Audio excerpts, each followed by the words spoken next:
Lula da Silva está en Europa. En Lisboa hoy fue recibido por su homólogo portugués, una visita no exenta de tensiones luego de las declaraciones ambiguas que el mandatario brasileño hiciera sobre la invasión rusa de Ucrania. A pesar de lo incómodo que esto resultó para algunos países, hoy Lula reiteró su propuesta de una paz negociada para terminar la guerra, una idea que provocó la reacción inmediata del presidente portugués. Así comenzamos esta nueva edición de DW Noticias en vivo desde Berlín. Titulares. Lula aboga por una solución política negociada del conflicto en Ucrania y el mandatario portugués Marcelo Rebelo de Sousa afirma que la posición de su país es diferente y defiende el derecho de Kiev de tratar de recuperar su territorio invadido. También comienza en Sudán la evacuación de extranjeros atrapados en medio de los combates que mantienen al país sumido en la violencia desde hace ya una semana. Más de 400 personas han perdido la vida desde entonces. Y más adelante, Moscú expulsa a más de 20 diplomáticos alemanes, esto como una retaliación a una medida similar tomada por Berlín hace unos días, que también expulsó a miembros de la legación rusa en Alemania. Las relaciones entre ambos países se han visto notablemente deterioradas desde el inicio de la invasión a Ucrania.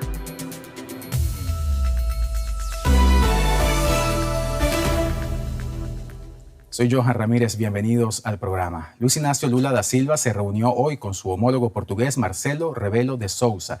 Es la primera cumbre bilateral luso-brasileña en 7 años y forma parte de la avanzada diplomática de Lula, que intenta posicionar nuevamente a su país en la primera línea de la política internacional. No obstante, sus recientes posturas relacionadas a la guerra en Ucrania, que han generado ruido tanto en Europa como en Washington, sin embargo, no impidió que ambos mandatarios cerraran más de una decena de acuerdos comerciales. Veamos. En su primer viaje a Europa tras su vuelta al poder en enero, el presidente de Brasil, Luis Inácio Lula da Silva, fue recibido con protestas en Lisboa. En Portugal, país miembro de la OTAN y uno de los primeros países en suministrar tanques a Kiev, no cayó bien la ambigüedad de Lula sobre la guerra en Ucrania durante su viaje a China. Lula fue recibido para su visita oficial por el presidente de Portugal, Marcelo Rebelo de Sousa. En su tercer mandato a la cabeza del gigante sudamericano, Lula espera colocar nuevamente a su país en el escenario internacional tras el aislamiento bajo su predecesor, Jair Bolsonaro. Con el primer ministro portugués, António Costa, Lula firmó más de una decena de acuerdos bilaterales. Portugal es clave para llegar a un acuerdo entre el Mercosur y la Unión Europea.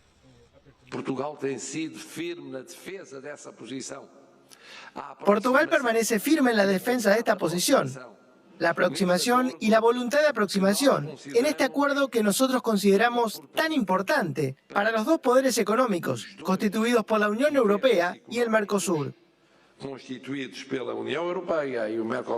El comercio bilateral entre Brasil y Portugal se acerca a una escala de 6.000 millones de dólares por año y Lula se ha planteado un objetivo. Pienso, presidente, que Portugal y Brasil tienen un potencial extraordinario para duplicar nuestro flujo de comercio exterior.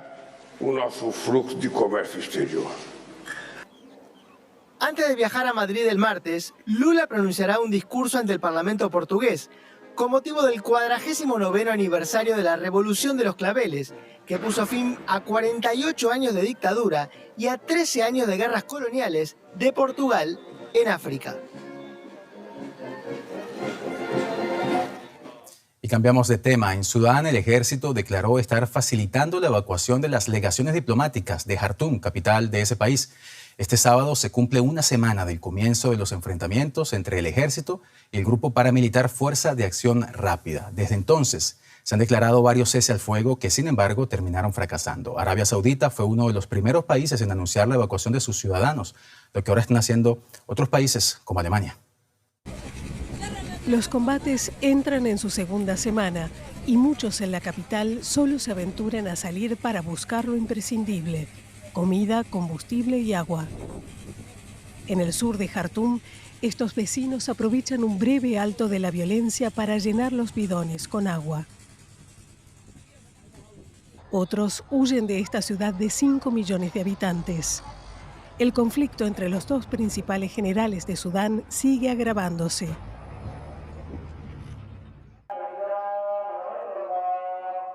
Las promesas de alto el fuego por parte de ambos bandos con motivo del fin del Ramadán no se cumplen. A lo largo de la noche hubo un poco de calma, pero las últimas informaciones dicen que se han reanudado los combates.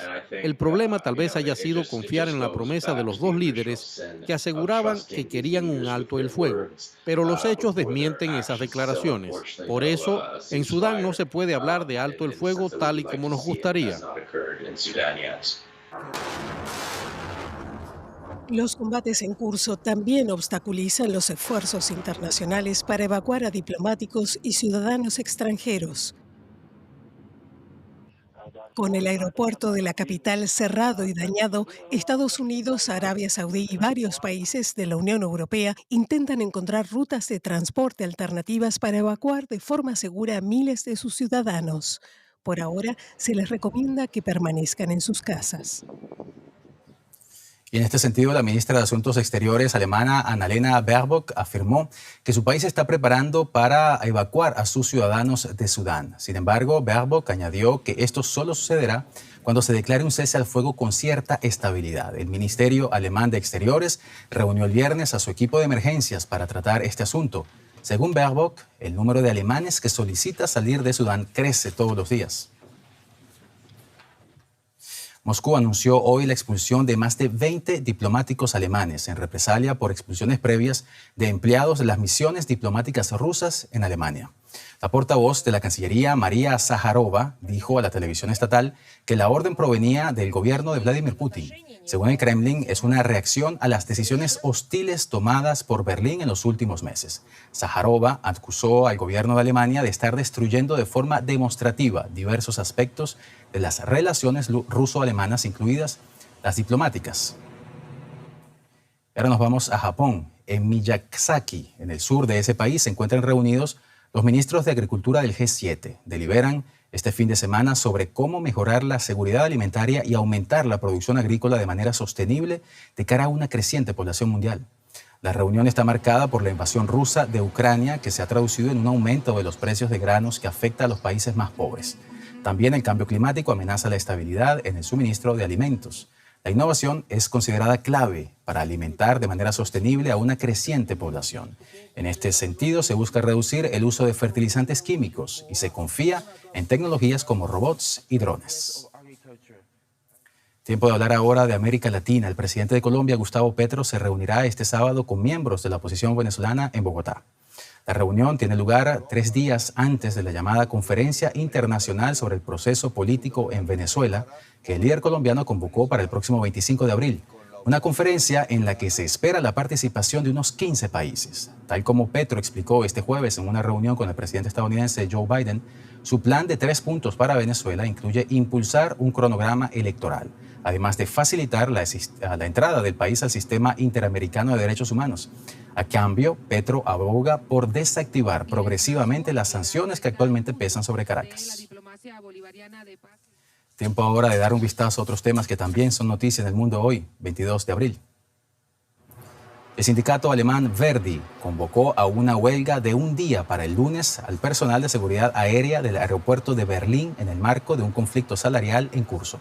Alemania, la mayor economía de Europa, ha vivido este año algunas de las huelgas más conflictivas de las últimas décadas debido a la presión de los sindicatos por conseguir mejoras salariales que compensen el aumento del coste de vida. En Tel Aviv, miles de personas han salido a las calles para protestar contra la prevista reforma judicial del país. Las protestas contra las reformas del gobierno se celebran cada semana desde principios de año. Pero esta manifestación ahora se produce justo antes de la fiesta nacional de Israel, en la que se conmemora este año el 75 aniversario del país. Las autoridades han exhumado en Kenia 21 cuerpos en el marco de una investigación sobre una secta cristiana. Al parecer, se instaba a los fieles a matarse de hambre para poder conocer a Jesús. El líder de la secta ya se ha entregado a la policía. Se cree que hay al menos 3 menores entre las víctimas. Y en Madrid, un incendio en un restaurante dejó un saldo de 2 muertos y 10 heridos, entre ellos 6 de gravedad. Según testigos, el siniestro se produjo cuando un camarero preparaba un plato flambeado. Al caminar con el plato en llamas, estas prendieron rápidamente por el decorado del local. Cerca de Filipinas ha sido localizado el barco japonés Montevideo Maru, siniestrado en 1942. El navío fue torpedeado durante la Segunda Guerra Mundial por un submarino estadounidense cuya tripulación desconocía que transportaba prisioneros de guerra y civiles de 14 países. Entre las 1.060 personas que perdieron la vida, había 850 militares australianos.